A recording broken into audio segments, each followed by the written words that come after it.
Yo, what's going on? It's your boy Buckshot right here, holding it down with my man DJ J-Ronin on the J-Ronin podcast, All Elements Mix Show. Get busy right here, y'all. Duckdown for life. Ladies and gentlemen, what up, what up, what up? DJ J-Ronin, the J-Ronin podcast, also the All Elements Mix Show on Delicious Vinyl Radio on the Dash Radio app, powered by Black League Entertainment. Before I even talk to the legend we have right here, I'm just plugging, you got the 70s Soul Jam shirt. You know, I'm not just hip hop. All elements is all elements of all things, not just the elements of hip hop. We love music. So, I'm an R&B head too. That's why June 25th, I'll be DJing at the Coney Island Amphitheater with Stephanie Mills, who's headlining. Kenny Burke, rising to the top. Everybody sampled that bass line. He'll be performing. And then Uncle Ralph is DJing as well. Shout out to Ralph McDaniels, Video Music Box. The documentary is out now on Showtime. Go watch that. But anyway, we have a legend. He don't realize he's one of my mentors. He just watching him make his moves, I was like, I kind of tried to model all elements after Duckdown in a way. I didn't get to put out as many artists as I would have liked, but But anyway, ladies and gentlemen, give it up one time for Buckshot, y'all. Black Moon, Duckdown, you know who it is. This Hey, salute, Salute, brother. Salute, man. The energy of attraction, as I like to say, is here. Because for some reason, I always bring all the energy of attraction, everything.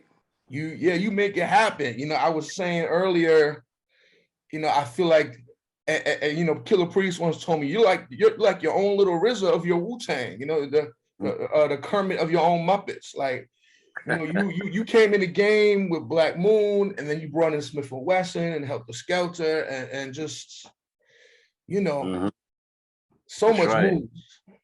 If I was just looking for an animation, because we're going into this transition, so I was putting together this animation of the first Duckdown video, first Duckdown animation rather. And when you look at that video and you look at the beginning of the video, when everybody's gonna see it, the intro says Duckdown Enterprises. It says Duckdown Enterprises. Very first, that was the name of that was our first name. Duckdown Enterprises was our first name. What year was this? Is 91? 92? No, this is later. Duckdown Management was first. Okay. But before that, but as a label, this is probably 95 going into 90s. Yeah, right. 96. We started, because a lot of people think we started as Duckdown Records. Right. We didn't start as Duckdown Records. Management, then Enterprises, then Records. And very important. Because we was a management, because we was under Nervous Records. Right. So when we made that leave from Nervous, right, we was going to leave with our name ourselves. So we went from Duckdown Management and we went into Duckdown Enterprises. So when you see the blue man running at you with the old school cartoon animation, when everybody see it, you can see it's cool, and you can see, and then it says Duckdown Enterprises, and then it's the guy says, I'm a professional. Right? So basically what that was entailing was that Duckdown was never just intended to be a record label. Never. It was a lot. It's right. It's a brand that, it's promotions, it's marketing, it's management, it's a label. It's an enterprise. Put out your own, apparel, clothes, sneakers. It's an enterprise. Right. People come to you for consultations. I know people might not know this, but I know Young Ma came to you guys. We got so many people, but I remember shout out to Math Hoffa. He dragged me to a young MA show. And it was Webster Hall Studios years ago, before Ooh came out. Yeah. And I think Drew was there, and I think Smith and Wesson was there, and a couple other people from Duckdown. You might have been there too. And it was sold out. It was like 300 people. It was packed. And this is before she blew up. We would always bring her on stage. Yeah, we would bring her on. We call them feed them to the lions. That like because we consider the crowd to be lions. You know what I mean? At Duckdown. Right. So right. If it's like that's our version of the Apollo. You know, instead of getting booed, you know, if the crowd didn't like you, or if you didn't do your thing, you would know, because the crowd would just be like, whatever. And then we would call that eaten up by the lions. Like, the lions ate you up. Right. You know, if you go there and job like me, I mean, slay the lions. Right. You know? Yeah. And you know, I gotta give it to you. You're one of the best performers in hip hop. You know, you don't need a hype man. You'll have a backpack on and just flowing crazy. Go at it. Melodies, bars. Get them. You know, get them, man. On stage with, you know, be on stage with KRS-One and Big Daddy Kane for the battle. Right, you know, I saw that. I was there. Bringing me out for the battle. Man, I've had so many different moments. You know, Eminence and I Got You Open, the record that I did on my first album. Crooklyn Dodgers. Crooklyn Dodgers. That was you. You know, Russian Led and Master Ace, and you know, working with Tupac doing the One Nation album. Right. You know, we kind of been all over this game in a lot of different places, you know, and we move in the dark. That's how we represent the darkness of hip hop, you know, I'll say that because shapeless, formless, and fashionless. You know what I mean? You know, people wonder why. They always say when they think of dark, you hear the Black Moon sound is very dark. Smith and Wesson sound very dark. Shit, they get a name, Helter Skelter. I don't even gotta say no more. Right. Shout out to the Beat Miners. If you think about our whole thing is based around going within the depths of the darkness where people don't usually want to go, and bring out things that people don't do.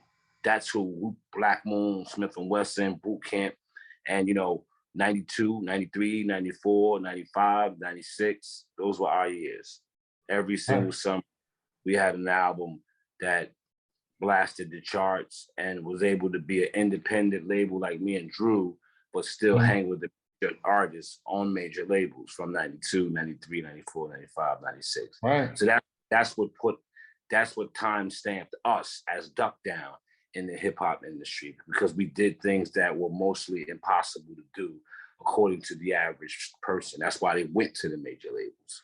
Right. And you know, the promo was always crazy, and you did it. You know, you guys had records that are classics that, you know, as a DJ, I put in a set with any major label, and oftentimes just getting more love than the songs that had millions of dollars, you know, in their promo budget. Think about it, man. Man, shout out to Drew Hopper. Millions of dollars in your promo budget. Like, that always went past people's head. You know, what is a promo budget? What is a promo? Like, I thought the record made it hot. I didn't know you had to pay promotions to pay people to make it hot. Like, that's against the rules. Right? Like, ultimately, it should be the people that decide whether it's hot or not. You know what I mean? And that was the road that we walked. No, we didn't spend millions of dollars in making people do all that stuff. That would have made us a major label, but we did it to the point where we captured the true essence of what it's all about, which is the people making the moves. It's all about the people. You know what I mean? You had the talent and the music, and you had the relationships. You know, you made sure that you guys were embedded in the culture. And, you know, any event I went to from the 90s as a kid on up, I always saw somebody from the team there, any important event. representing, networking, making moves, making sure, things are getting done. I got a random question for you. Who's the guy that's usually in the Duckdown man in the costume? Who is that? I never knew. No one will know. He's kind of big. I'm like, who is that? Is that Stuck B? I didn't know who it was. I'm just You'll never know. You know what's funny? I've had people say, I know that's you. I'm like, what are you talking about? I'm too short. It's definitely not you. They're like, yeah, nah, you put on some people swear to God it's Shucky Ducky. Definitely not. Too big. So it's like, and the funny part is, like I said, it's, he's just know he's definitely a nut. but when people find out who was behind the Duckdown, you're gonna be like, word. I never even asked anybody. I was just thinking about it, That'll always be that. Yeah, one day we'll pop up with that. One day we'll pop up. One day when it all settles in. But yeah, for right now, I mean, we bring them out. Redman, myself, Naughty by Nature. There's a few of us that got mascots in this game. I want to see like a mascot versus. That'd be funny. Wrestling. Yeah, the Duckdown man, I think, is obviously going to win. Like, he's kind of brolic. Yeah, it'll be between the Duckdown man and the Red Man, a mascot. That head is too big though. He might not be able to move like that. I don't know. I know. There's a few out there, but like I said, I mean, for us, we was always focused on, like I said, being more just a record label. We was always focused on that. So, we did a lot of the stuff you said. We consulted so many people's music industry. It makes sense, and we've helped so many in the industry, even to this very day. People that's not on our label still get service from us. You know what I mean? Like, even if you're not on Duckdown, doesn't mean that you can't get help from Duckdown.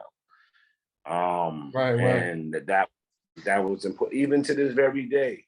Like I said, shout out to Drew High over there murdering that Fader magazine. Is like, you know what I'm saying? We arms branched, arms out. We're still out there. We putting records together and stuff like that, and putting records out. But something more importantly, for me, it was always a thing of, what do I put my time into?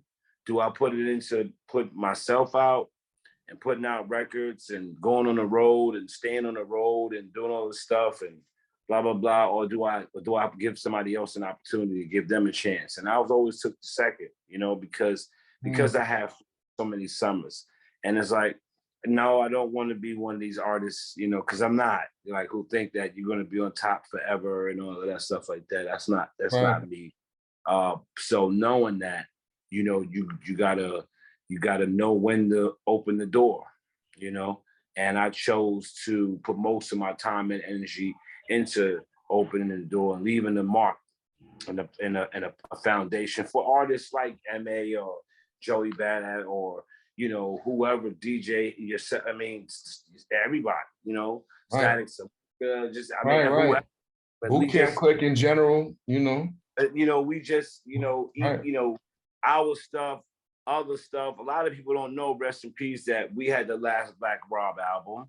Right, I was there. I was at the listening. I remember. Shout out to Black Rob. He was a good dude. I used to be in the studio with him in Harlem. He had a little studio in Thomas Jefferson Projects. And I had a crib at the time, only a few blocks away. So I would come over and chill with him. Yeah. So a lot of people don't know that. We did the Talib Kweli single album. We did the Be Real solo album. I remember that. You and KRS album. We did the Me and KRS-One album. So it wasn't like Duckdown was one of those groups who tried to squeeze the lemon off of Smith & Wesson and Helter Skelter, or what we created. You know what I mean? We wasn't that. You definitely incorporated a lot of other artists, and I love that the whole Ninth Wonder trilogy that you did. Ninth Wonder, I forgot about to say about Ninth Wonder. You had that resurgence, and then you dropped the Chosen Few group album, there was that time, and you were the time you're working with Echo. I remember being around that. Oh, we had Kids in the Hall. Right, Kids in the Hall, definitely. Kids, we had Afro. Right. But I remember the whole resurgent, the whole triple threat. I had the poster in my old studio for a long time. Yeah, Mark Echo did the whole thing himself, by hand. Yeah, Mark did the whole thing himself. That was you, just Black Moon coming back with an album. Sean Price's first solo album. Smith & Wesson is back. Adam Smith & Wesson. Yeah. Yeah, he also did like a jacket for me, but he like that. But his hand to hand, meaning Mark is on hand, like he's doing it. He's right. It ain't like it was a project and Mark just sent this. Like, because we had a relationship with Echo when they first started. Mm-hmm. We had a relationship with Echo when they first started. We was there at the beginning of LRG. We was there at the beginning of so many artists, so many apparel clothing companies that is still here to this day.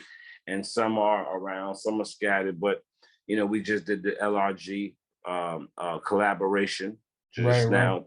Duckdown LRG collaboration.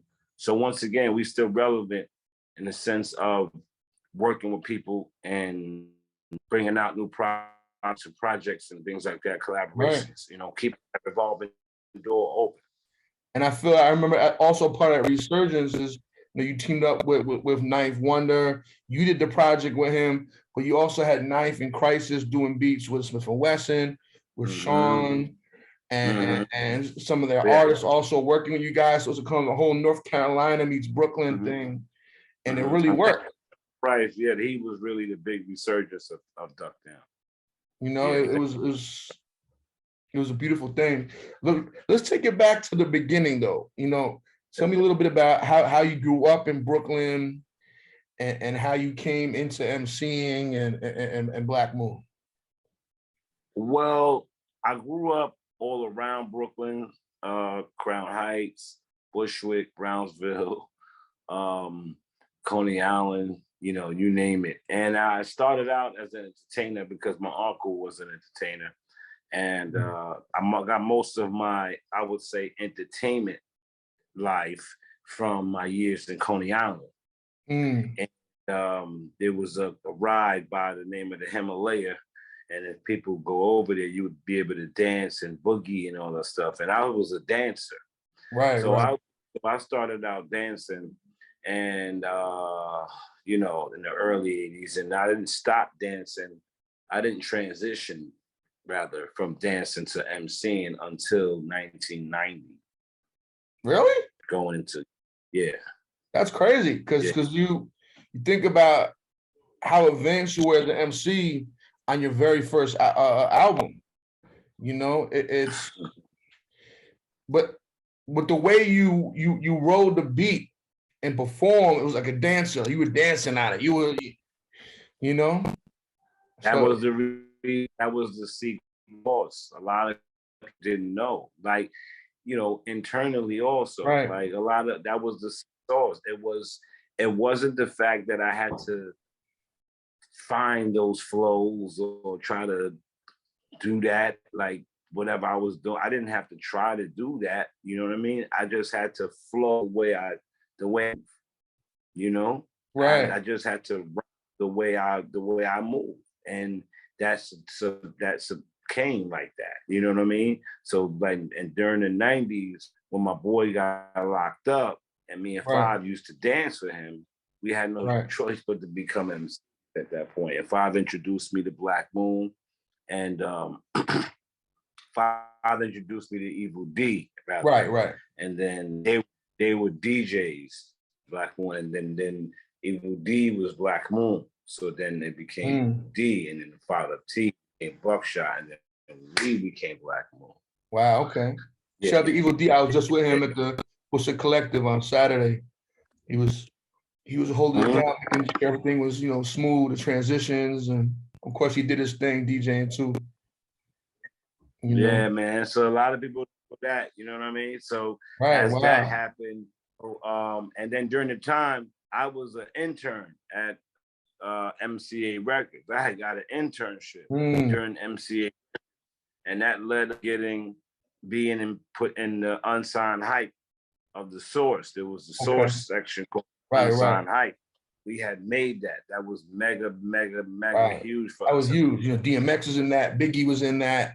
That was huge. So many people. So for us to make it to unsigned hype was like something. It just was in the air that it's about to come. You know, it was brewing in the air. I was not, and the fire within me was just getting hot and hotter. So there we got a show, and the show got us Chuck Chill Out got us the record deal. Wow, shout to Chuck Chill Out. I did some things with him recently too. He's still going hard. And Chuck Chill Out is the one who started us all. Wow. Chuck Chill Out who gave us our first shot. Chuck Chill Out is the one who gave us our record deal. Chuck Chill Out is the one who gave us our first opportunity. Chuck Chill Out is the one who took the first, you know, chance with us, all that. Like, so no matter whatever happened, you know, I'm gonna always be in debt of respect to Chuck Chill Out, because simple and plain, he could have just not had the interest with us that day. And if that wouldn't happen, we probably wouldn't be on this phone. Wow. Shout out to Chuck. You know, it shows that how integral the DJ is in the culture. It's first with Evil D and the formation of Black Moon, and then Chuck Chill Out bringing you out of Nervous. And it's you know. You can say you can see the DJs led the path. Yeah. You know, my friend in Atlanta, the painter Salah Soul the Brush, he told me, you know, DJs, you guys are like businessmen. You do so much. You're not just rocking a party. I never saw y'all as just, you know, you guys are the A&Rs. You're the you know, kind of the leaders of listening to what's gonna be good, what's hot, what could rock, what could be okay, what could be a hit. Yeah, all of those things are very, very important. You know what I mean? Very important. I used to hear the DJ play the records, and I used to run to the rides before they closed or before they turned the records off.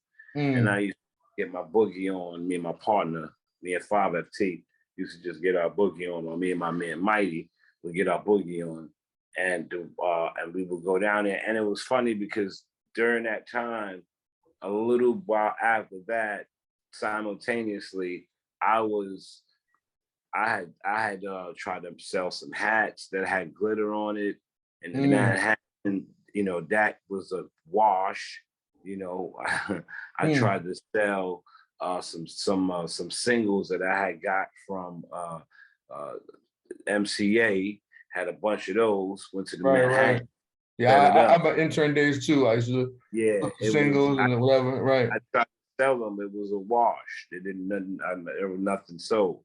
At the same time, I was got transition. I was already in selling incense and oils. So I was selling. Would go to Manhattan.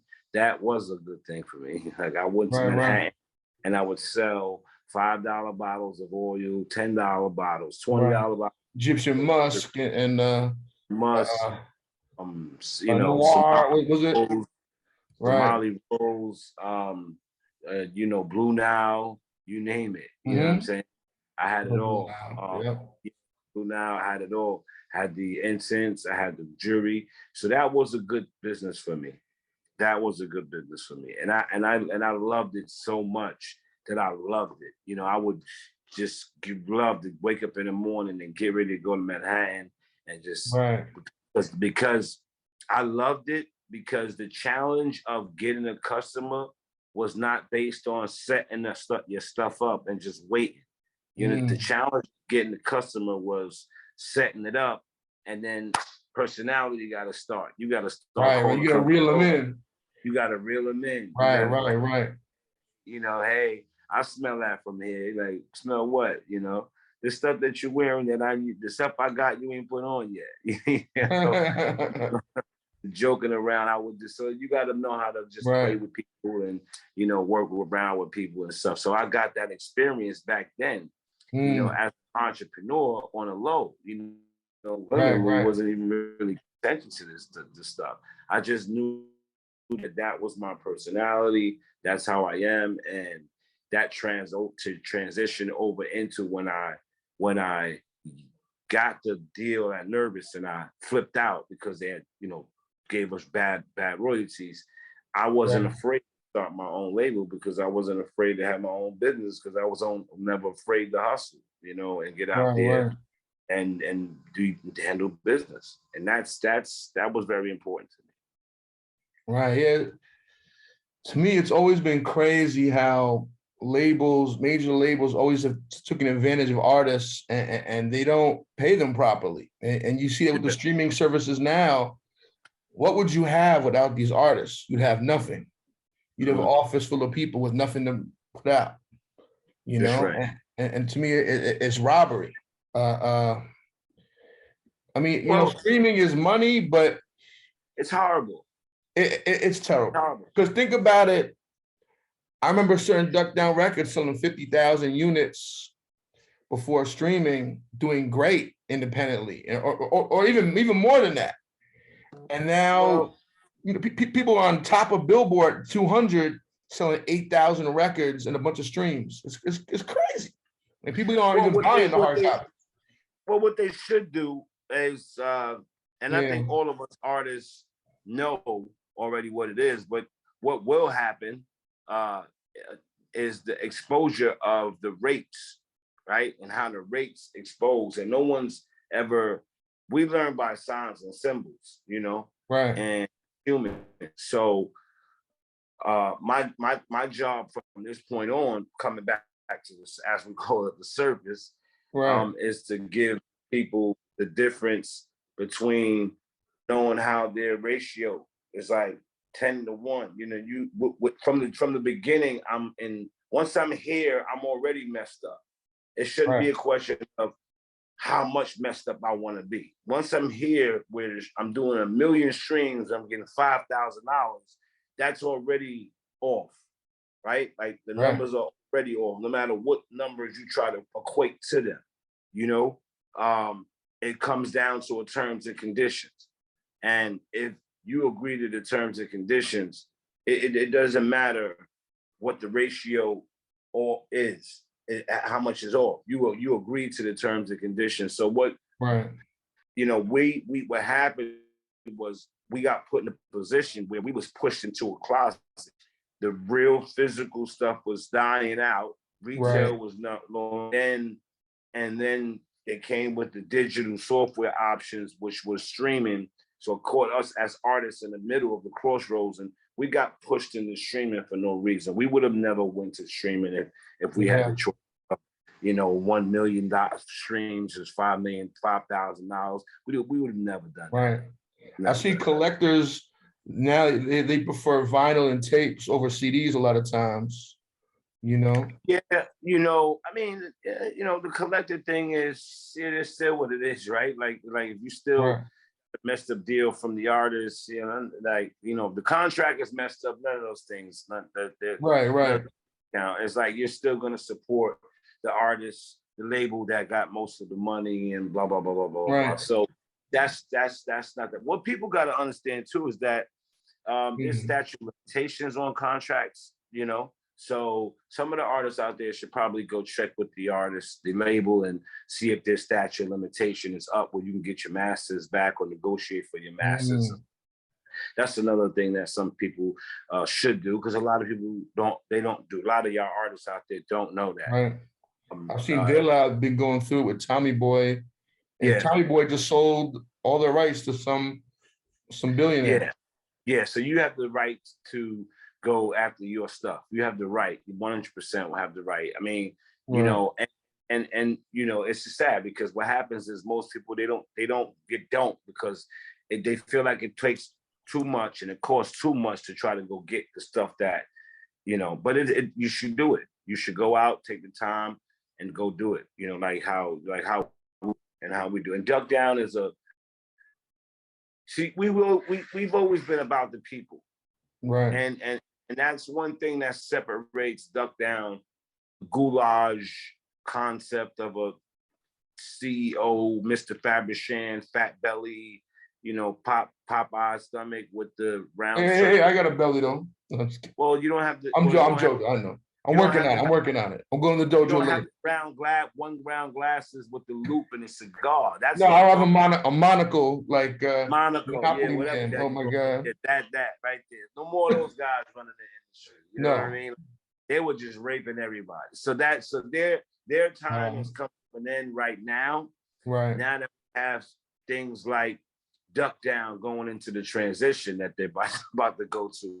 I think the shocker of the world for me is this transition, this what's about to happen with Duckdown. I think that's the shocker of the world to me. If that's probably the biggest shocker since the creation of Duckdown. And I say shocker meaning wow factor. Like that's the biggest WTF, you know what I mean? Going into the metaverse type stuff or just going into, and the metaverse is one thing, but going more into DeFi Duckdown, period. Because the best way to put it is like, we're going to be one of the first companies and independent record labels and hip hop umbrella companies, meaning we're going to cover the shit. We're going to cover hip hop with the fact that we are, Duckdown Digital. We are the ones that are going to lead hip hop properly, man, into this IT space and not try to do videos on what NFTs is and the metaverse is and all, because those things are like, they're petty on my pancake, to be honest with you. I've been in this for 8 years. Right. And years don't validate nothing. Years do not validate facts, right? Like understanding does. So, but it does add this tediousness to it in a sense, where when people start to mention things like NFTs and blockchain and all these the metaverse, they're so simple at the point where you're at that it's just this kind of effect, So you're like, I'm gonna smash and crash them because y'all not even ready for the IoT and the twin cities and and spatial web and the different levels of AGI and stuff like that. And that's the stuff I'm dealing with now, like me, super computers,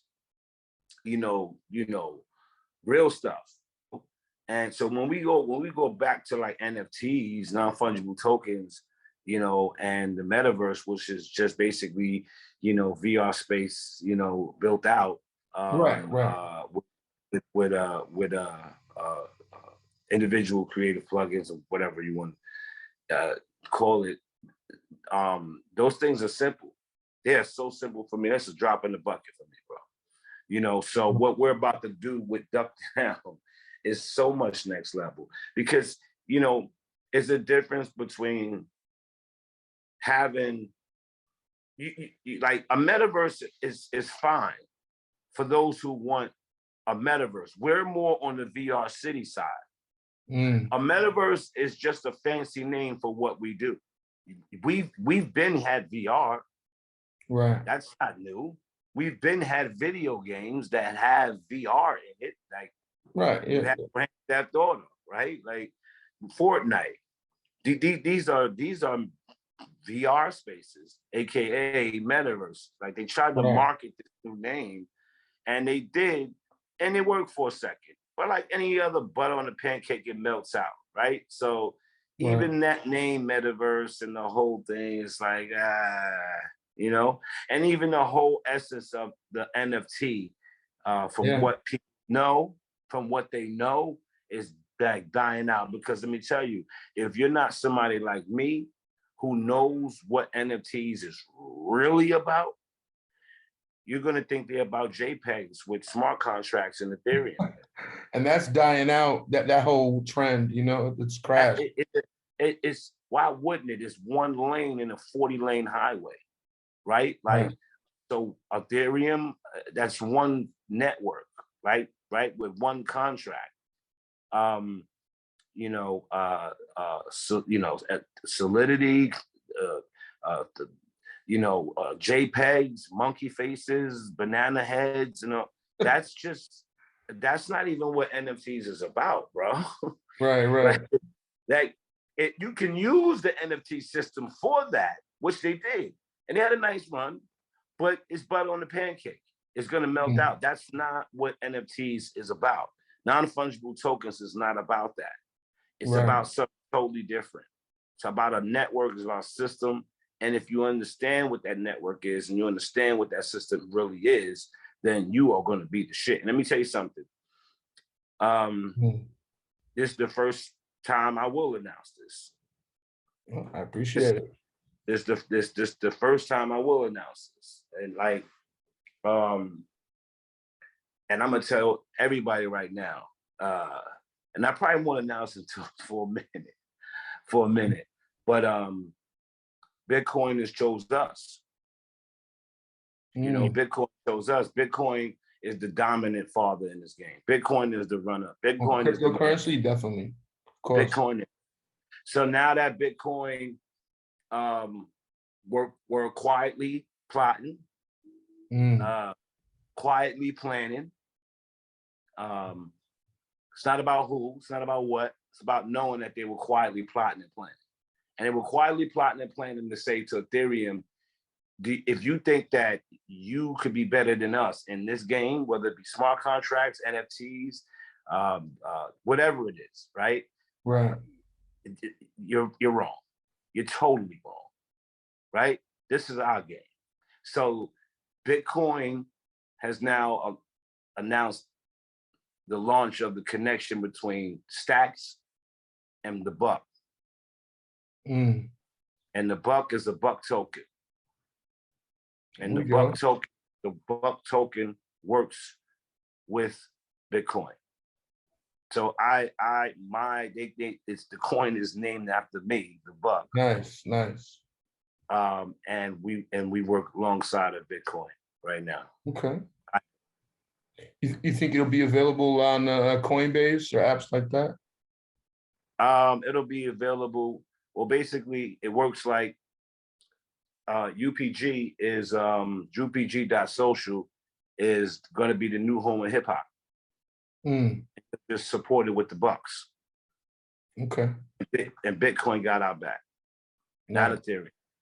That Ethereum is, shout out to Tesla for ruining himself just now. But the Ethereum is like a straw that lets every food in the refrigerator through it, right? Like that's why it's there's a lot of junky crypto coins that went nowhere. It's not even about that. Listen, it's like Ethereum lets as a whole, right? She let anybody get a piece. Okay. So eventually she's gonna catch something. Ethereum got hot when she came into hip hop because everybody just spread her across the world, Ethereum, and everybody only knew Ethereum for NFTs. They never knew there was something coming. So people only knew about Ethereum. But Ethereum time is up because it's now busting at the seams. That's why the gas fees are so high. With Ethereum, you got about 90 times the trade fees and you don't even know. With Ethereum, you can't buy it in certain places. With Ethereum, you got to be damn near a mathematician. Right. No, Bitcoin you can actually use in stores, and there are Bitcoin ATMs. Bitcoin's everywhere. Bitcoin's Cash App. When you support the Buck, use us. Right. We'll be using it with cash. Right. Bitcoin, so we don't even make it hard to support the Buck on UG. You basically are gonna be with Bitcoin, Cash App. You know what I'm saying? Like, dog, these are dudes that you trust because they got it, right? Like, and when I say they got it. So these are dudes that they don't get big habit. When you transfer money from one to your whoever, anybody use Cash App, I mean 90% of the times it's gonna go through, right? Or maybe not, maybe more. No problem, but or whatever. But the bottom line is, we use Cash App, Bitcoin. Buy your Bitcoin, you go buy your buck. After you go buy your buck, you support hip hop. Because this is about to be something big. This is about to be something big because I'm unleashing the 8 years. And I sat, about 8. And I sat in one chair for 3 years. Well, every day. Wow. Every day. This is why people didn't see me at this event, that event, this show, that show, all that other stuff. I wanted to go, but I could not go. I had to sacrifice. I had to sacrifice going to these shows and hanging out and doing all of these things and living in the hip hop world for a minute because I got to go delve into my other love, which is technology, which is business, which is IT, all that stuff. So I had to go deeper into my thing. And now that I'm at surface with it, my goal is and Duckdown's goal is to bring hip hop not only into the blockchain, but to do it in a way where it's supposed to be done, not supporting someone else's marketplace and then putting that on the blockchain, like OpenSea and all that stuff. That's not what we do. And anybody, and no disrespect to any rapper out there who's out there promoting OpenSea and all that, that's another thing. You wouldn't want me to drop you in an OpenSea because you more likely wouldn't make it out. So if you wonder why when you go to those little OpenSea things and you're in a swarm of trillions of stuff that you don't even get no love, it's because if I put you in an OpenSea, what's your chances of somebody finding it? Right.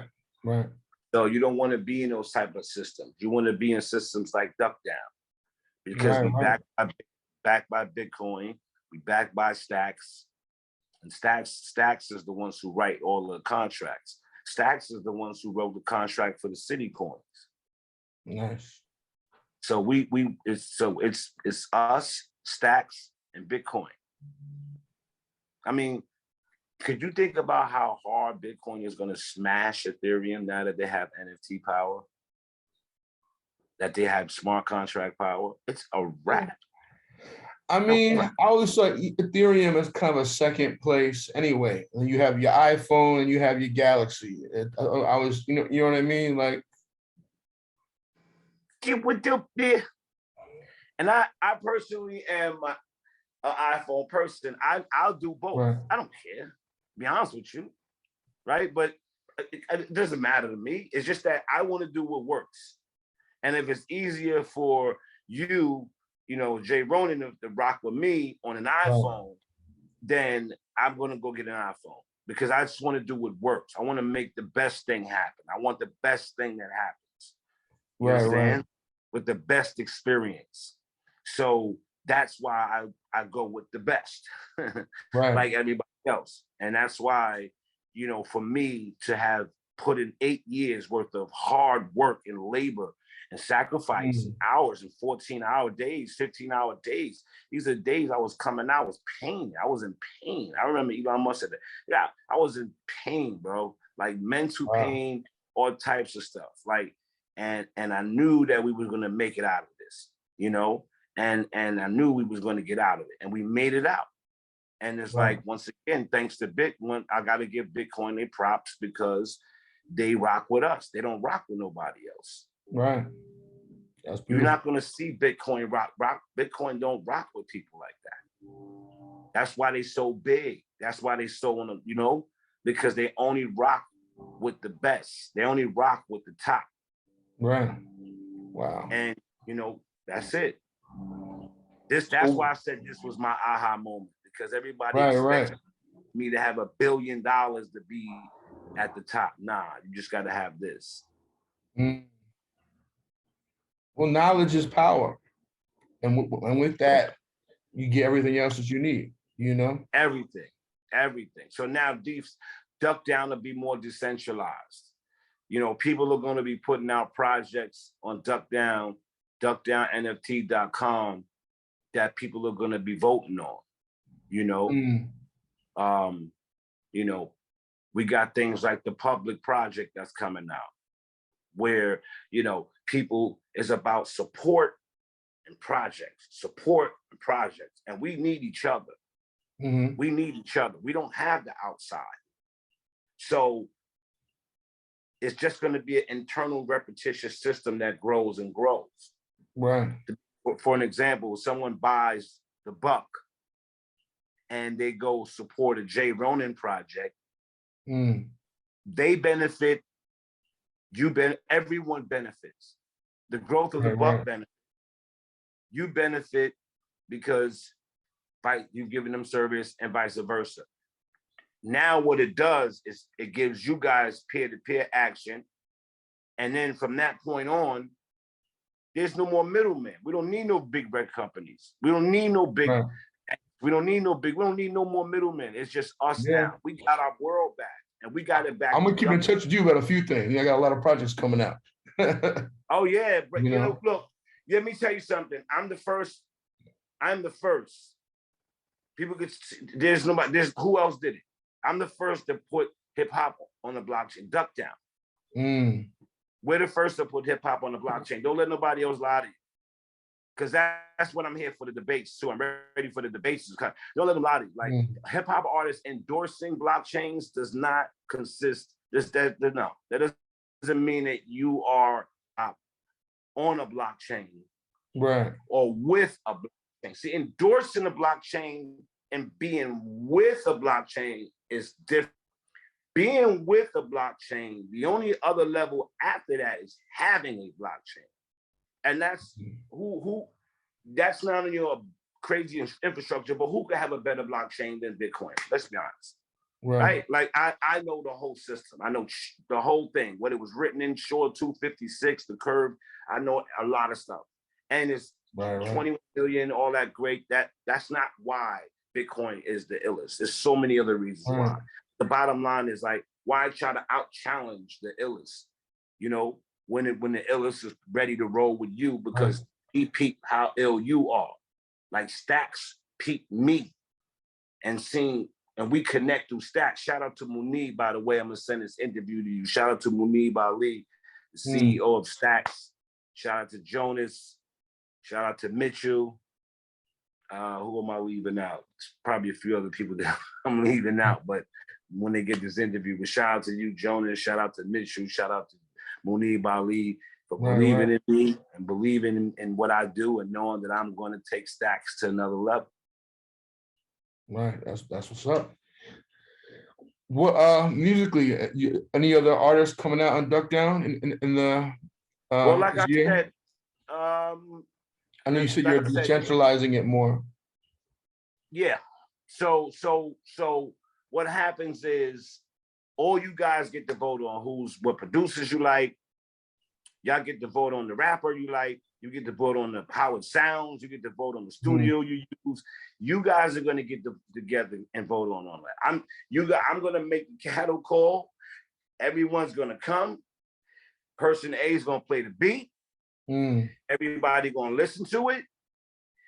Everybody going to say yay or nay. If they say yay, it goes to the side. Prepare it for the album. If they say nay, press the red button and watch them fall through the floor. And that's going to happen after. And then rappers, you're next. Spit your raps. Do they like them? Yay. Put them on the side. Do they like them? No. Press the red button. Bye-bye. Yeah, but you know, you gotta be careful with that too, because you have people who might have bad taste hitting yay and nay. You know, you gotta have the taste makers too. It's not about. It's not about. It's about the consensus model of it is the people are gonna always decide what's the bottom line. They are gonna always decide what's the bottom. 100 of us is in this room, and 60 say they like it, and 40 say they don't. That is the representation, no matter where you go. You can take the same model and you could do it again. If 60 people say yay, 40 people say no, you have a hit.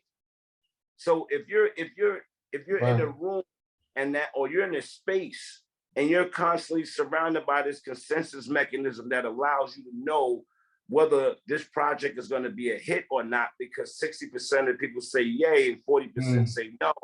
That's the best way to do things. It's like we have to have the ability to learn or even to know how to work with each other. Because let me tell you something. If you play me a J-Ronin track and 5 people in the room liked it and 20 people didn't like it, no matter what I did, I would be playing favoritism to you if I did say, yeah, let's put this out. You know what I mean? And let me tell you something, I'll put it out anyway, right? Or I'll find a way to get it out. But this is the best way to allow everyone to have the fair chance to say, guess what? Everyone gave me a chance. Everyone gave me a chance, not Buckshot. See, Buckshot giving you a chance is centralization. And we're in a centralized form, so we understand we got to have C-Fi and D-Fi together. But me being a sole controller of your career and the fate of your life is it's not the shit anymore. It's not. We're evolving and moving into a new revolution, a new system where people like yourself get to have the wallet, the ownership, and everything connected right to you. See, Web3 is all about ownership. Web3 is all ownership. Everything and that whole movement is owner, wallet, crypto, owner, wallet, crypto. Everything you do, peer-to-peer, owner, crypto, owner, wallet, owner. It's all about ownership on Web3. This Web2 shit that we on right now, this shit gonna get played out like a fucking browser, but no problem, right? At the end of the day, we know that Duckdown will be the ones that'll lead the future of hip hop into this whole space, because there's just not a lot of us. And the ones that are out there, let them do what they do, like 19 Keys and all these other people that's out there teaching people about what NFTs is and what the metaverse is, and let them, because that's their thing, you know. Duckdown and UPG, which stands for Unipurpose Global, that's the company that we paired with. We don't have time for, we only have time to do the thing, right? We don't have time to talk about the thing. So let those who want to talk about it, talk it, and but we only have time to do it and then teach you.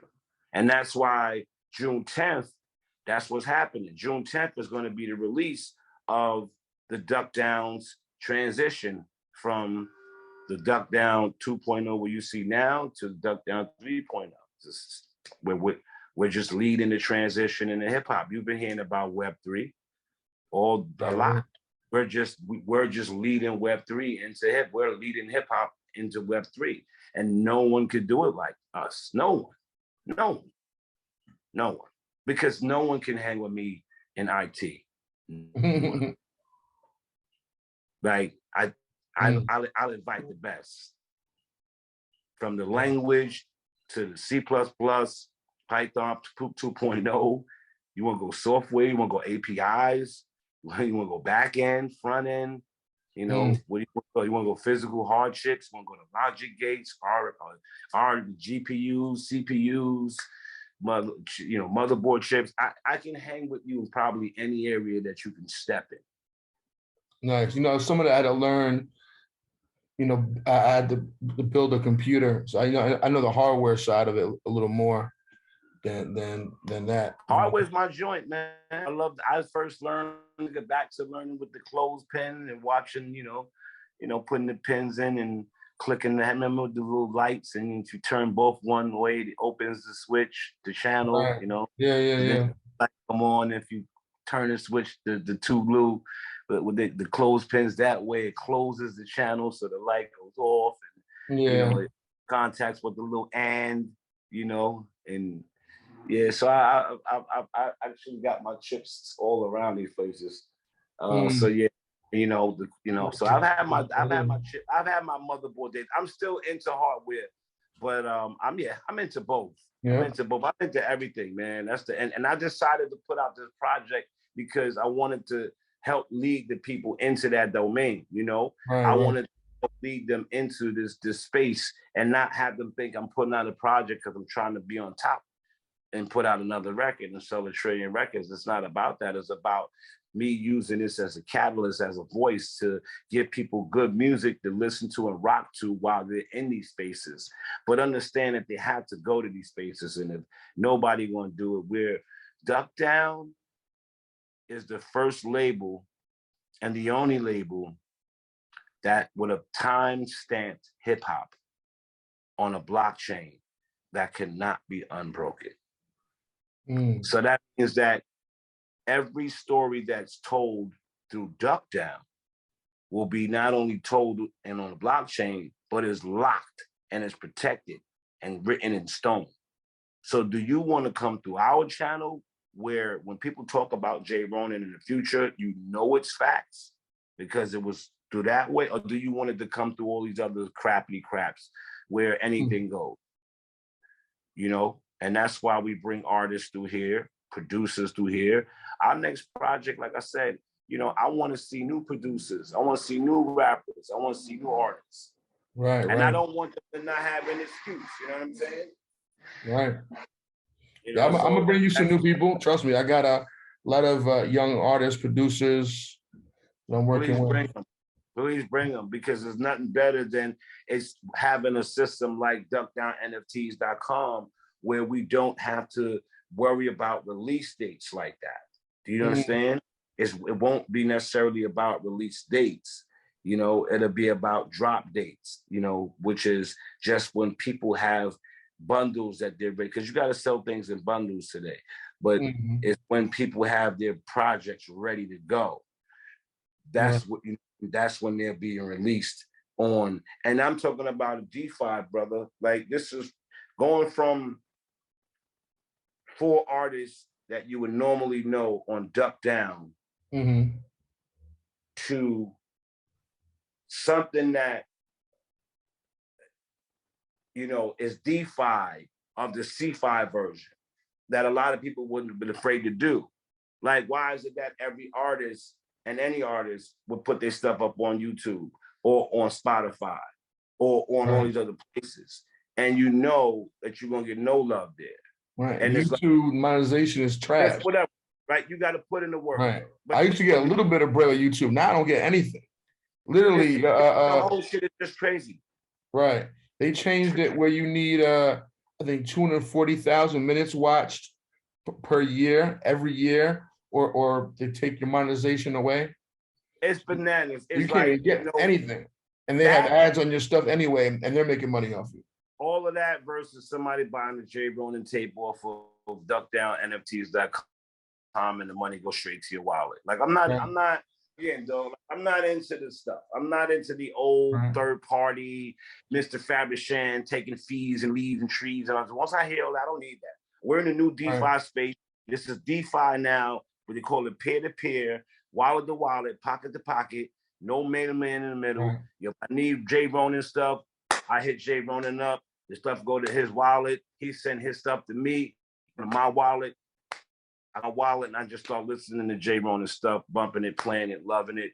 Anybody else that want to buy J-Ronin stuff on me, off of me, J-Ronin, I can't sell it to them. And J-Ronin gonna get 5% on the royalties that whatever he gets off of that sale. And that, 5%. You know what I mean? But whatever it is, right? 10%, whatever it is just the point of it is that when you sell projects in this space, it's about you selling it, them selling it, them selling it, them selling it, them selling it, them selling it. Because no matter what, you get royalties in perpetuity. That means for life, you're always going to get royalties off of no matter where that project go. Like, we didn't have that back in our days.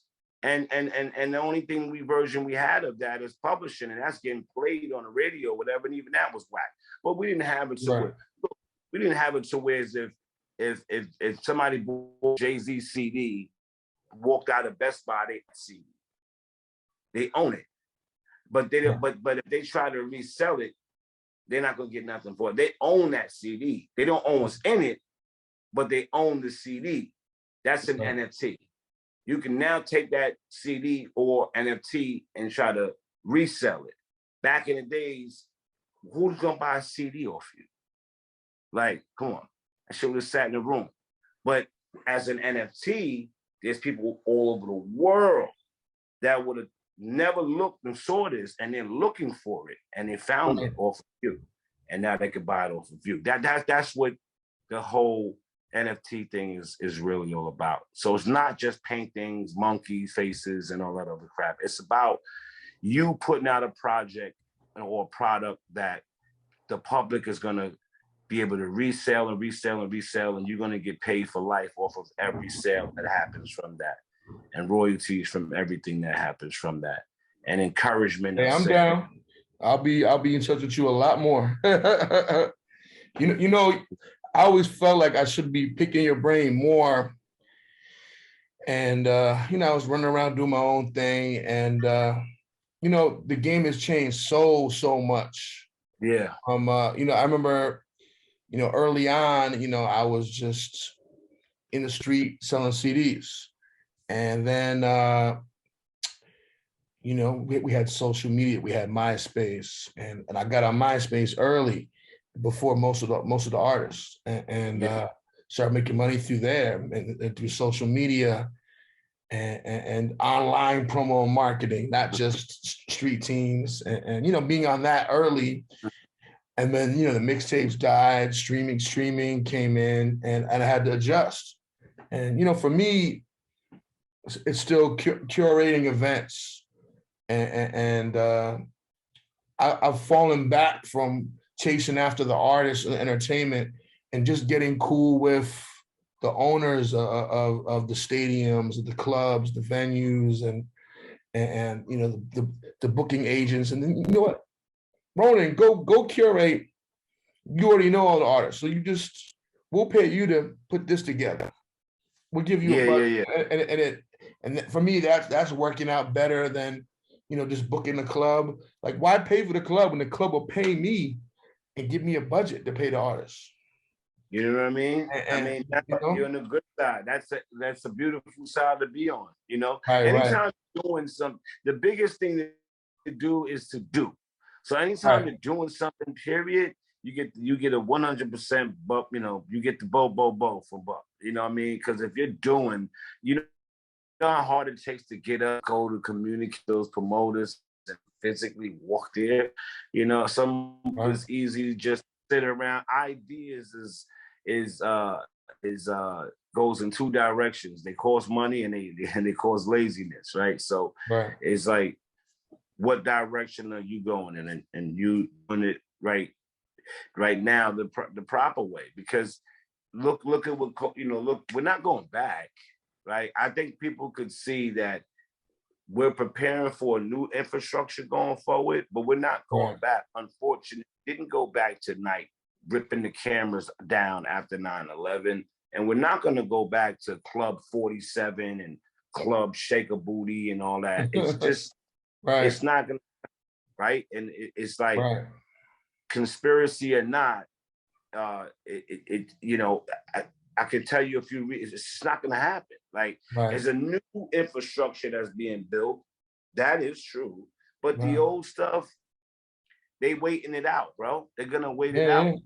For me, even before, I would rent a club, however much it costs, and I would get the door. Maybe I'd get a bar percentage, and that's it. And I had to take care of the artists. Now there are spaces where, I'll pay for the venue, I get the door, I bring my own bar. I have vendors. Vendors are paying me, plus the artists. And the formula has changed where, I might take a loss at this club, but this spot here, the vendor's already paid, the bar's selling, door's doing decent or great. For me, usually more like great, but and you're making way more money. I don't know if you saw I think you were caught up that day, but I teamed up with Bernadette for the Sean P birthday. And I really what forced this change was COVID and clubs closing down, and we kind of had to go back underground doing certain things, but we came to this realization that there's a lot more ways to make money. If you can put a dope event together, This is what I'm trying to tell you in the future. So right now, like the way we're going to be doing a lot more partying outdoors, just for like that. Right. Coming. I don't know if people looked at some of those movies they'll show you, and a lot of the old stuff, if you pay attention to it, whatever, like you'll see a lot of outside partying in the future and all that stuff like that. As they send the messages early, we'll be doing a lot of partying outside, outdoors. Won't be too much on venues and stuff like that anymore, as much as it is gathering spaces and people having fun and those gatherings. Because what's going to happen is a lot of the experiences that you would want to get, you can get online, and you can do it creatively. So when you do leave off of line, you can get with your friends and your homies and chill out naturally, the way you would chill out naturally. You won't intertwine the two, like both will exist. You'll be and you gotta understand. Imagine if somebody gave you a pen and a pad and said, "The world is yours. Create anything that you want to imagine, and it could damn near feel so real to come true." Well, that's what it's like in VR spaces. It's like someone giving you a digital pen and a pad and saying, "The world is yours. Create something that make people, come or interact." And for me to do that and to be successful, that's an artist drawing back for a second and looking at his art and going, "Wow, the painting's complete and people like the art." That's self-gratification at that point of saying, "Wow, we did it." You know what I mean? Yeah, so I never thought I would put on the Oculus and go watch a hip hop show in VR. And that's what's happening now. Things, the world is another thing. It is just another thing. Every time something new comes, we go, "What's that?" We're supposed to. I mean, why not? We're human. So if we go from the 2G phone to the 3G phone, people are like, "What's that? What's that?" Like, meaning all these apps are on here now. What's that? It's like we go from 3G to 4G. It's like, it's like we go from Web 2 to Web 3. People are like, "What's that?" You're going to always ask, "What's that?" I got to ask you about this. How do you feel about the crazy conspiracies about 5G phones and 5G towers? you know, in IT, it's like crazy, right? They gave up with that. They're trying to say that caused COVID. Like, come on.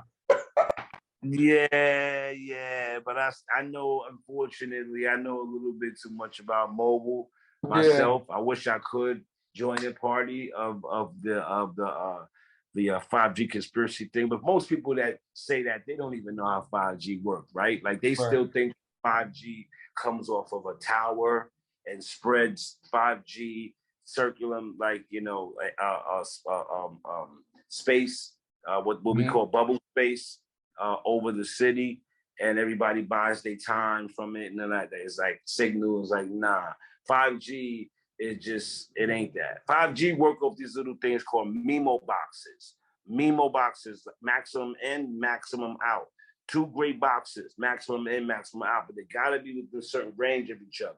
So that way they can give you the maximum information in, maximum information out. That means that shit will tell you everything, anything, give you a whole bunch of speeds, fast, space, every maximum in, maximum out. So those are called MIMO boxes. And they have to be in a certain place. Then you need a 5G phone that can also work compatible with it. Because, it's just, you got my phone been 5G for years already. iPhones, they told you. Like, mine's is 5G too, but actually 5G is actually LTE. It's long-term solution. It's not 5G. If you had I had to turn my 5G off because it wasn't. We don't got it yet. Yeah, it doesn't work the same. Yeah, I use more LTE and Wi-Fi. Yeah, the LTE, long-term evolution. We don't got that shit yet. We don't got 5G yet. I mean, think about it. You got to put those little gray boxes on every telephone post, bro. That's not a little job, all right? You might have it in certain little pockets, but not. Yeah, you got it in the good places. Right.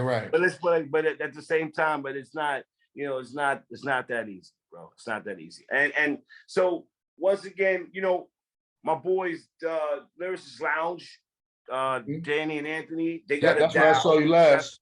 They got a DAO. They got a decentralized autonomous organization. It's a company, that runs autonomously and goes off of the, consensus of, works off of people voting and also.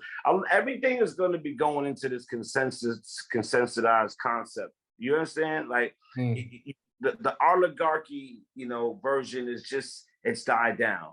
And I know it's kind of hard for your mind to say, well, what if Duckdown start? What if I go to Duckdown DeFi's space and I'm starting to see a lot of stuff that I don't like?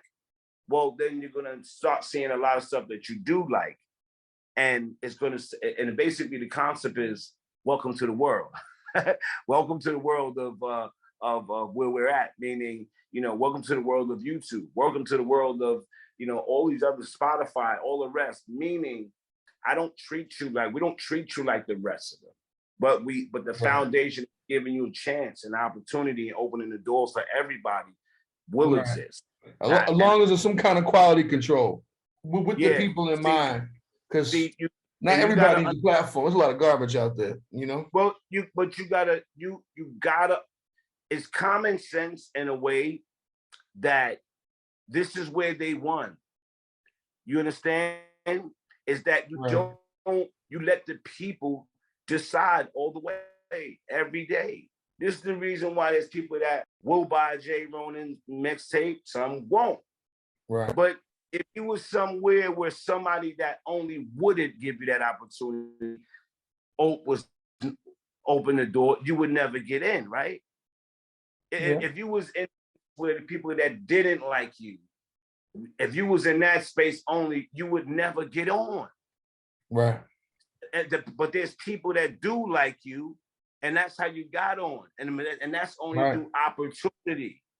So those opportunities exist because of these platforms that gives you the opportunity. So I won't miss the bucket and not give people the same opportunities just because I want people to feel like, oh, Duckdown is watering themselves down, or Duckdown is not the same Duckdown. No, we are better Duckdown. We're better Duckdown because at the end of the day, we have our level of quality control is based on the true community. Because if we attract the true community, then we'll get truths out of that attraction. And if we attract others that aren't amongst the community, obviously that is always going to be the case. But you have to be prepared to say to yourself, I'm going to go into the section of the stuff that I like. Right. Because there's things that I don't like. And then there's other people who say the same thing about what you like. It's just the only way to be fair is to give everybody a chance to be fair. It's the only way. It's the only way. I just don't want to see y'all become a drill label. No, and I don't even know, Yeah. And it's like, once again, we're not even a label anymore. We're past the label, bro. Like, we got stuff coming that people have no idea when it comes to the IT side, IT integration, software stuff that people never even knew about. We're past records, bro. And we'll never stop giving you records. We'll never stop giving you the music that we do, which is the obvious reason why I put out the record that I put out. So you still put out stuff traditionally as well? You'll see. You still put things out traditionally as well? Of course. It's like, I mean, I do music because I love it. I don't do it to sell it. You know what I'm saying? It sells because it sells because y'all like it. I don't do it to sell it. I always said I wasn't a commercial artist. I wasn't a sellout. I never do music to sell it. I do it because I like to do it. And the people that like what I do, they attract to what I do. And the others that will say, Duckdown gave me a chance. Well, I'm willing to go more out for those people that said Duckdown gave me a chance than to try to stay within the confines of what people are programmed to only know Duckdown to do because they are robotic. That would make us robotic. If we did not if we did not open the doors to, like when we work with Rap City, hypothetically, you know, the artist, we didn't pick her, right? We didn't make her. You know what I'm saying? We just had the opportunity to work with her, and she worked with other artists as well. So it's like, no, it's not Duckdown sitting down drilling someone. It's when Duckdown recognizes that we can add our skill of talent to help you out when you have that talent. Right. So if you don't have that talent, you won't be where you want to be at, no matter who try to put you on. Right. You know? And there's been times where, you know, Duckdown's put out projects that didn't hit or like as it should have or could have. That's just life. That's life. And at some point in time, if you're not ready to grow up, then you'll always go out being a Toys R Us kid.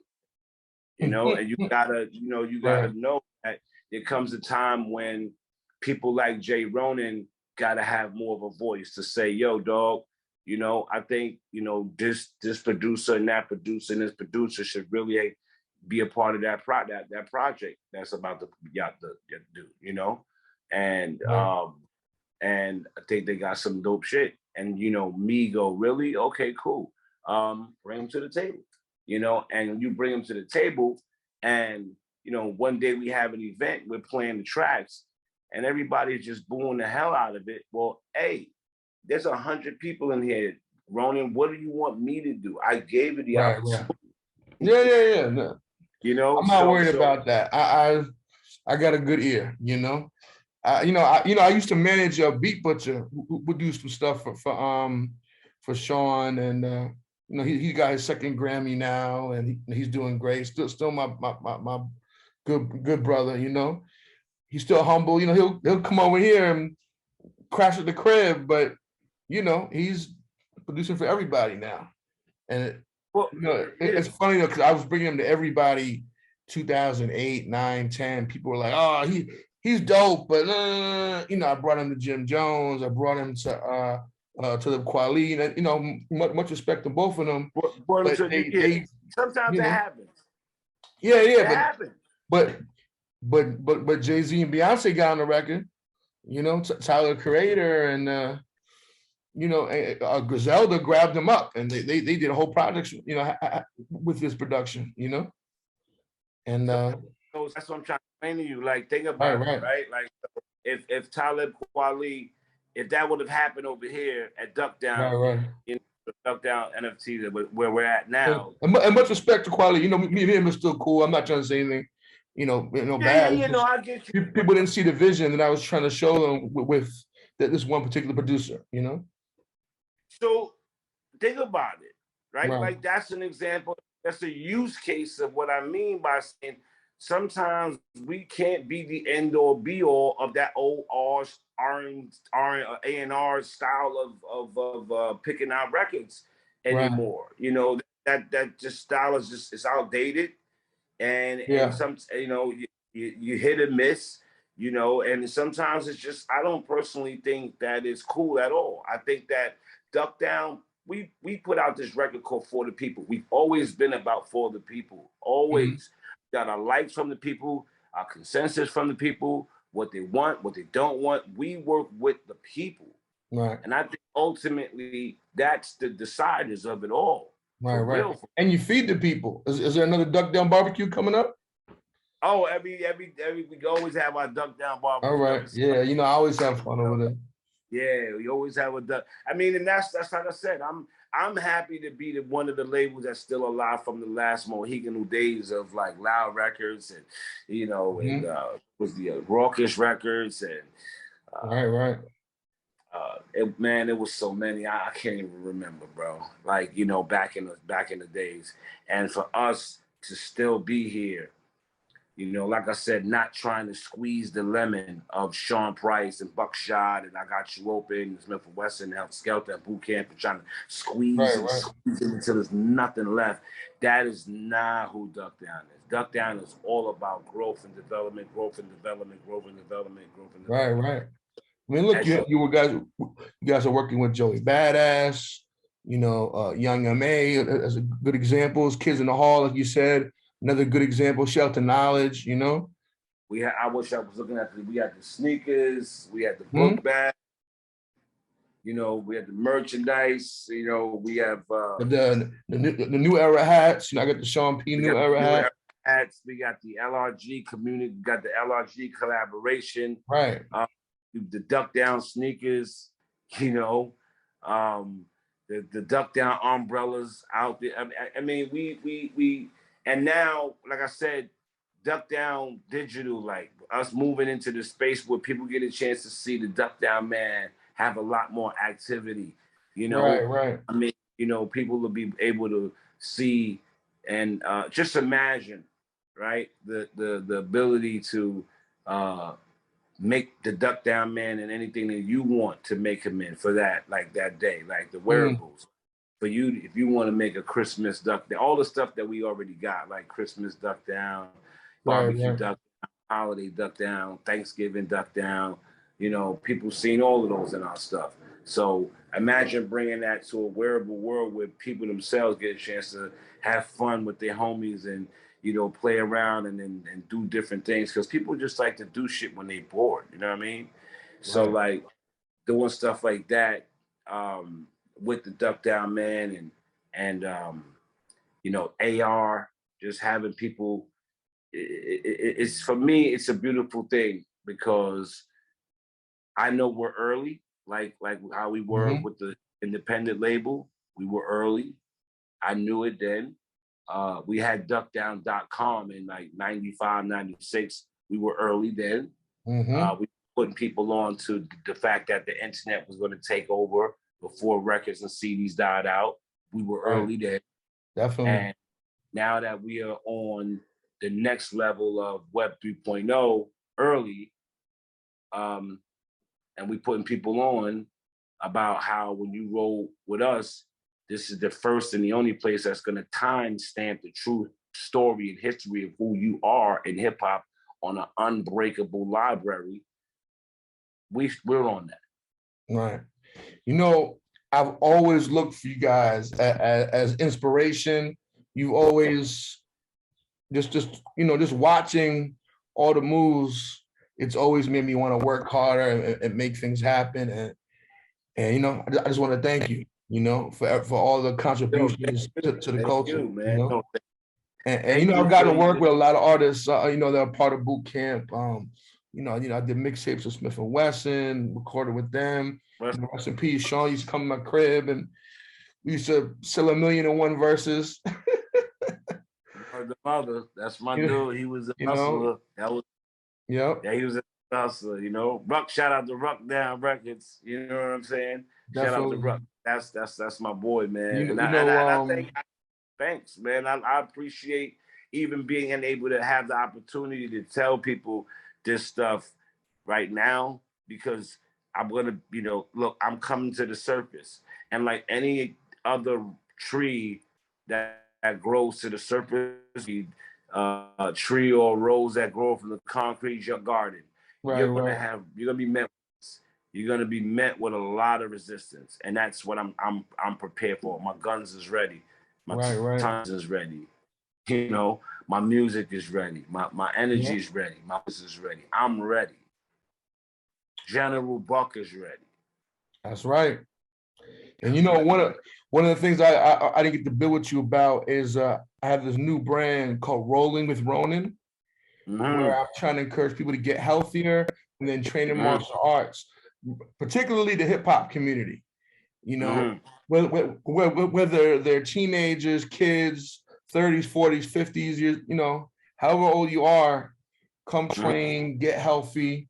Cause I'm big, but I'll do my rollouts, and I'll be in the dojo for hours, getting busy, And I don't really drink, I don't really smoke anymore, and not that everyone's got into that, but I always loved martial arts, and I took a long break and became a chubby DJ, and now I'm back on my health journey and training hard. And I even had Sean Price, Sean P's daughter, come to the dojo and train. You know, we were teaching her some karate and jiu-jitsu. Shout out to Professor Moses Power. Yes, you know, that's the start of our jiu-jitsu family. You know. That's right. Those are my brothers from back in the days. Mm-hmm. A lot of people don't know that I got a lot of history. Yeah, I remember building with you about this 15 years ago. Yeah, at, Brother Wayne. The old knitting factory. Brother Wayne, shout out to Brother Wayne. Yeah, like, yeah, man, that's got a lot of deep history with the martial arts side too. You know, right. And that's another one of my loves as well. Deep love for martial art. You know, studied Bruce Lee. Studied a lot of, but Chinook was the one that, you know. Right, and that's what I'm doing, and I'm going to see Grandmaster Bill on the cloud in a little while. He has a school on Washington, and you know, Chadwick Boseman went there, got his black belt there. Chadwick Boseman had a black belt in Sanukis. Everybody didn't know that, but you know, it's just beautiful, and you know, from on a serious note, I'm tired of going to funerals to different artists and producers and DJs who aren't taking care of themselves.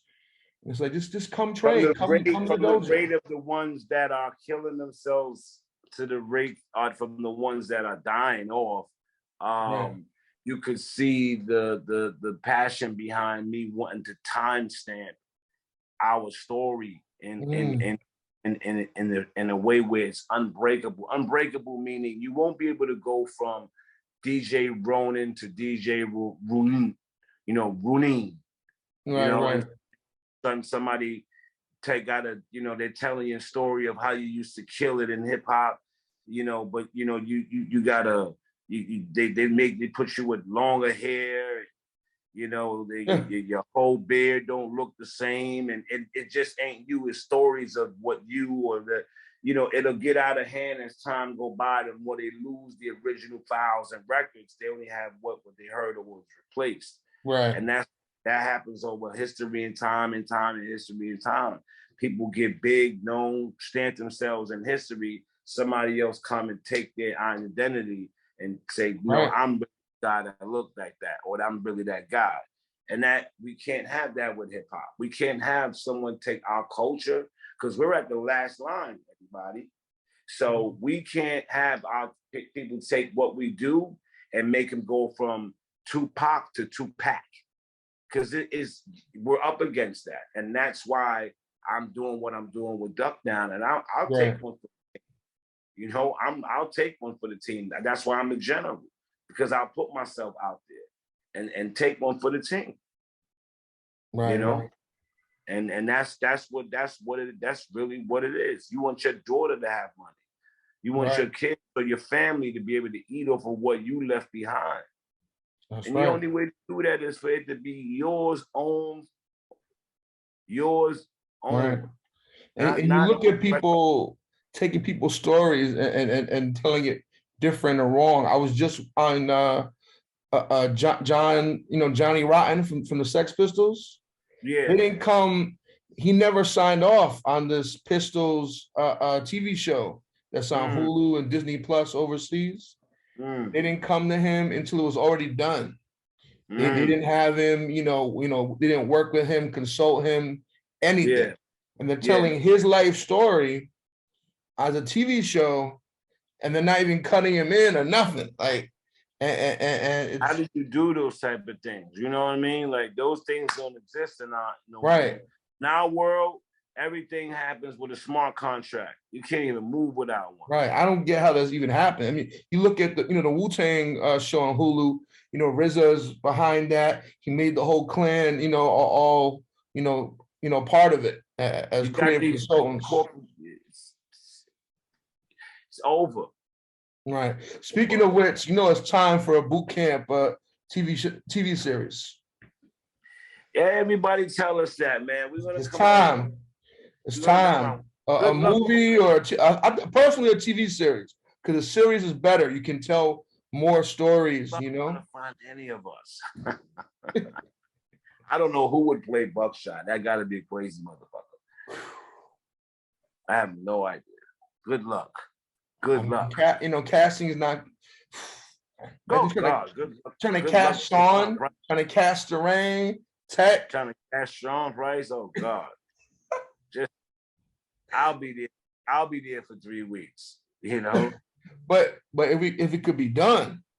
I mean, yo, you know, I'm always open to creativity. You know what I'm saying? So you never know. You never know. It might, you know, mess around and be one. But you know, I mean, we excited. We excited, and I think I'm just so super excited about this new movement and us, because like people like Smith and Wesson get a chance to come back and like just rocks and all the original members that, you know, people always ask, what happened? Where were they? You know? Right. And the truth is, with hip hop, we are the opposite of rock and rollers, you know? And with rock and roll, you know, as they honor, the older the artists get, the more they honor them. So they would do super huge concert, mega big stuff, roll a guy on a wheelchair if they have to, but they are going to be out there. Hip hop. We need to get like that. We need to honor our pioneers, our elders, you know, older, our big brothers, our uncles. Yeah, that was with hip hop, the older you get, the more disrespect you get. Like with rock and roll, the more older you get, the more respect you get. With hip hop, the more older you get, the more disrespect. We got to change that. And I feel like somebody like LL Cool J doing the Rock the Bells and coming back to satellite radio and bringing the festival back in some kind of capacity. I think he's trying to you know. Well, yeah, and that's what I mean by, and look, and I don't mean by not giving props, right? But no, but I'm just saying it's you have adult contemporary hip hop now. Like chant stations all over the country. Without it being a fun show, right? Like I've seen people tease every artist in social media, right? Like Little Kim, you know, Genuine. He got the Genuine joke there. Everybody joking him for doing, you know, being how he looked now, whatever. And all these people who don't realize that when they get older, they're gonna have a look as well. They'll be older and all that. Enjoy the laugh, right? But the whole thing is, that's the culture, and that's what I mean. Like, not that there's a few people out there that from our era too that's down. I don't count. I'm talking about new ones that laugh at the OGs and find ways to tweet it and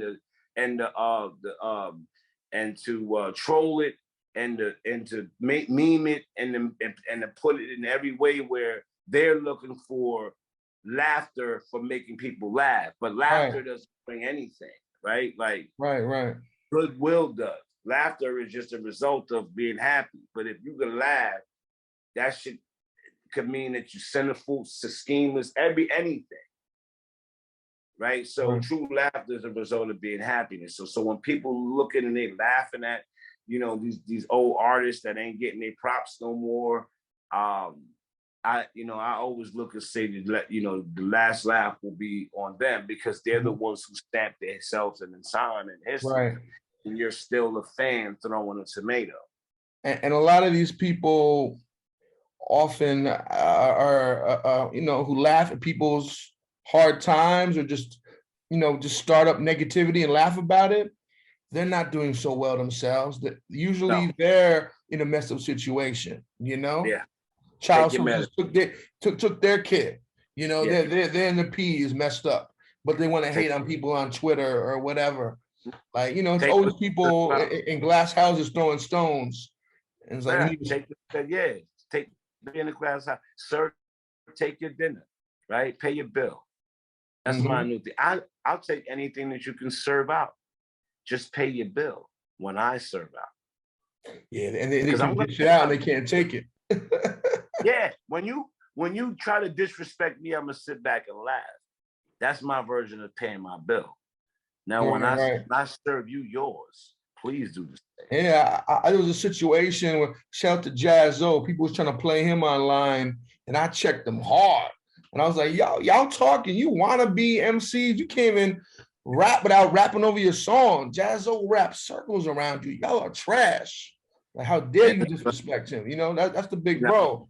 you know? I come back with stuff like, how much money did you make from that? Nothing. They didn't make nothing from that. It's just spreading negativity. And you know, these people who spread negativity on social media all day, people know that they're not shit. No one's and you know, my new thing is like, no one's investing in them. No one's giving them you know, the moral stuff, because morality creates reality. So instead of combating you with the moral stuff, right, I'd stick to business. I don't take it personal. I go, yo, how much did you make off that? What was your return on investment? How much did you put into that? Did you put 10 minutes into that? Don't you know time is money? So if you put in 20 minutes to that and time is money, you got nothing out of that. You just got jerked out of 20 minutes of your life that you'll never be able to get back. Where's the receipt? Don't you know that? So don't you know every time you say the word now, it becomes the past, talking towards the future? What are you doing? What are you about? You'll waste another 20 minutes after this 20 minutes and I'm giving you, because it ain't a waste. What I'm giving you comes with receipts. It's a jewel after that. That means I gave you something. Now, after that, you can waste the rest of your time. What you want to do? Damn. So you don't feel too good when they come at you like that. Right. That's a good way to do it, though. And you put them in their place, and it's never someone. The people who bark the loudest and are with a whole lot of negative stuff, they're never living well. Never. They're not in a mansion surrounded by love and wealth and prosperity. They're not. And wealth is health. And health is wealth. Right. That's why rich people worry about their time more than their money. They worry about their time. They will structure and every single thing they do around grabbing the last bit of time that they have so they can spend it for themselves and the value. Whereas most people expect to work till they die. It's a big difference. And you know, I can give you that billionaire game as well, but that's the difference, is that time is the essence of all things. So that's what's most valuable. So that's what you're working for. So when people have limo drivers, they have limo drivers because they want to sit back in the car to have more time to think. You know what I'm saying? When they fly private jets, they would fly private jets because they want to get to the spot faster so they can handle business.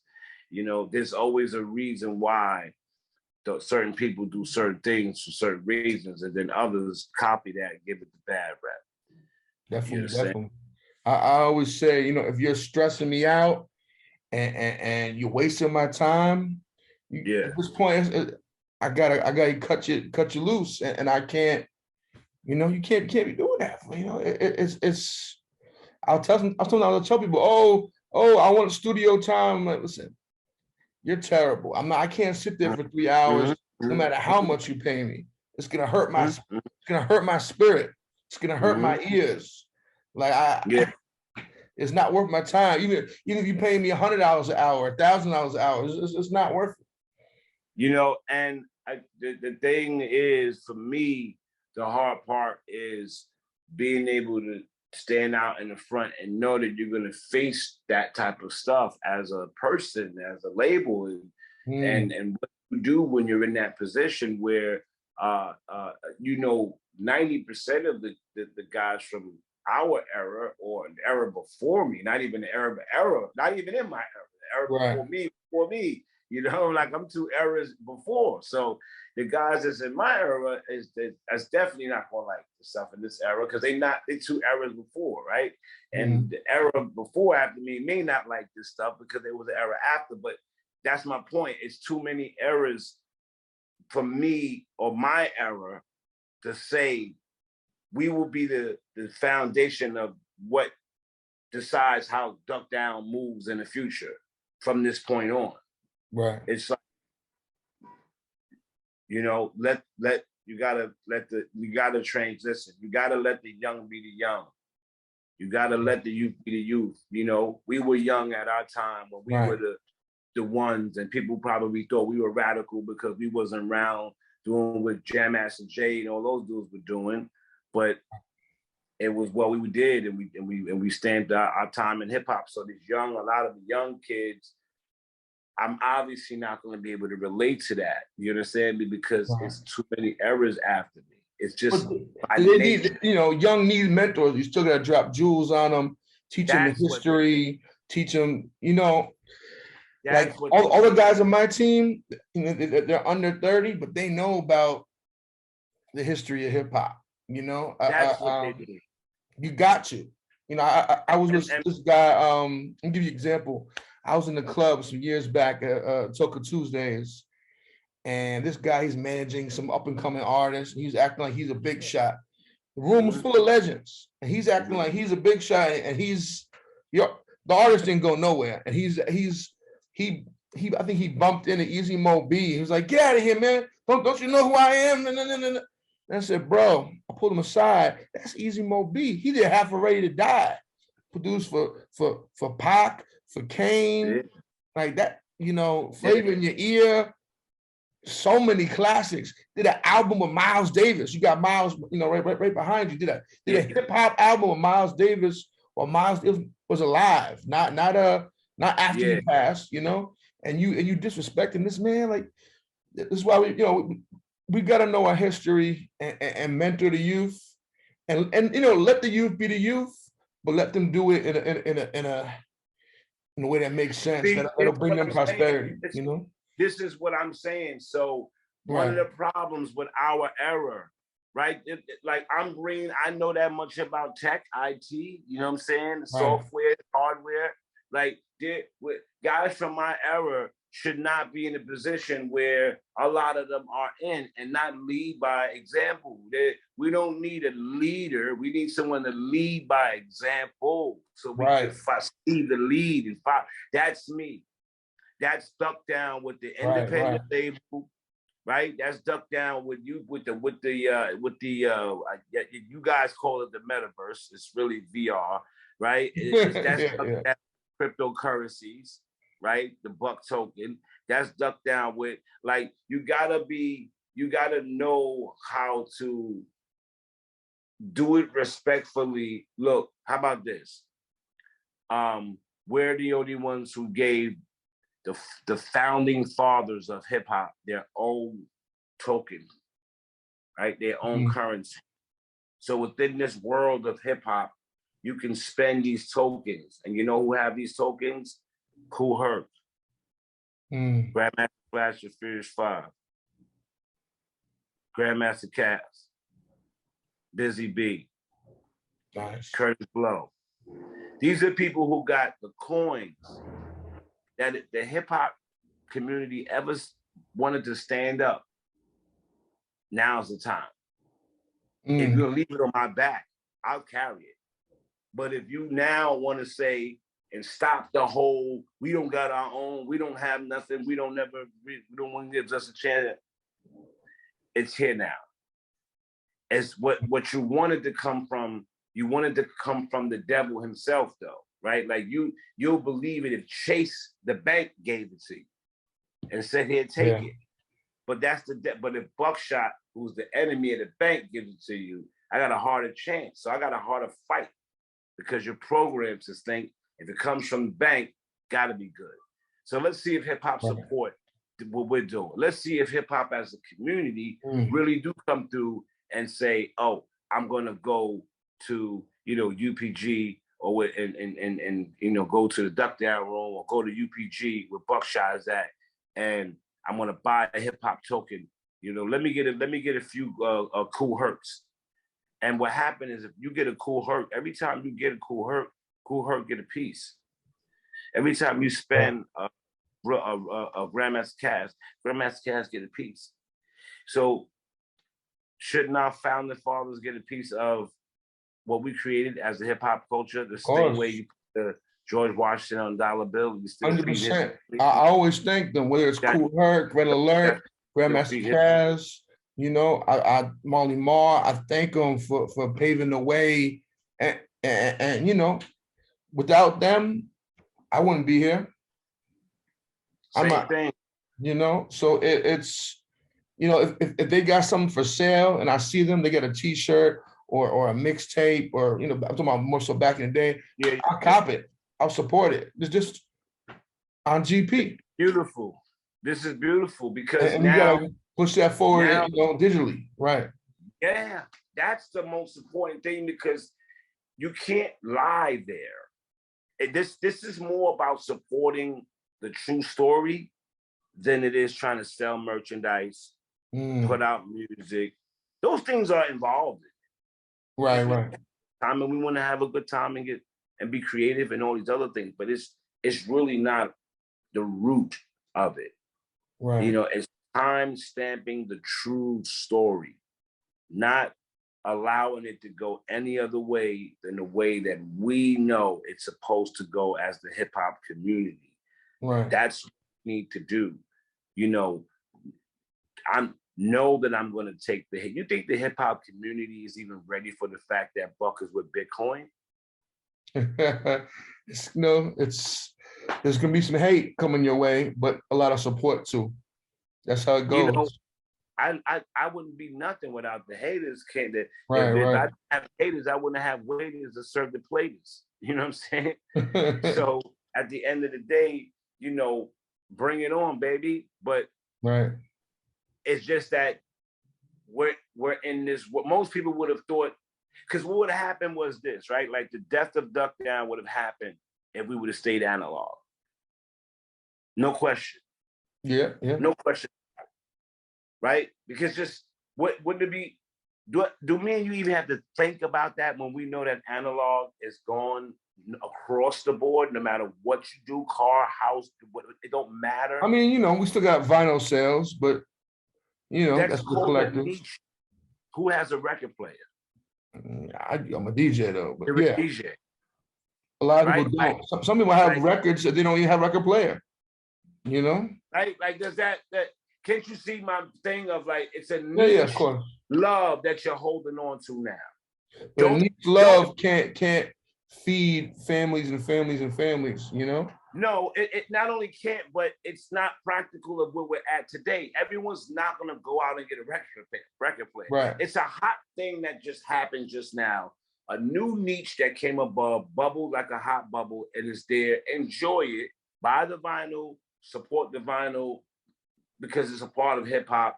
It's just that I'm very good at long-term vision, which is why I do what I do and how I do it. And I know that the lifespan of that niche hotness will match a certain temperature. So I got to think past that. And I already know the reality is we're not going to go back to CDs and vinyl, but we can appreciate the fact that we put vinyl and CDs on the blockchain, meaning we put the experience that you had, right? Recorded it, and it's on the blockchain. Now, people in the future that will know, well, what the hell is vinyl? What they used to do with this? How they used to use it? What is that? How they spun records on this thing here? Right. And if there's no records around to play, they would just only have to go to the recordings of what we left behind. But if what we left behind is all choppy and screwed and everybody put the wrong version and this ain't right, then it doesn't tell the true story of what J-Ronin himself wanted to say, which is very important because, other than that, what is it for? What are you doing this for then? If you don't want the story to stay in when you leave, why are you doing it? Do something else. If you don't care that much. But I think people now realize that DJing vinyl is important. It was what started hip hop, and it will always be a part of hip hop. DJs will never be replaced by a machine. Never. Right. DJs will never be machine. We will have the ability to make machines that can help the DJ, but to try to be a DJ as a machine would be like trying to copy consciousness. No matter how good we get AI or AGI, machine learning itself, to know how to impulse the consciousness of pivoting, whether I play this, I'm gonna mix this, no, I'm gonna mix that, I'm gonna do this with that. Oh, you know what I'm gonna do? Like machines can't do that. Right.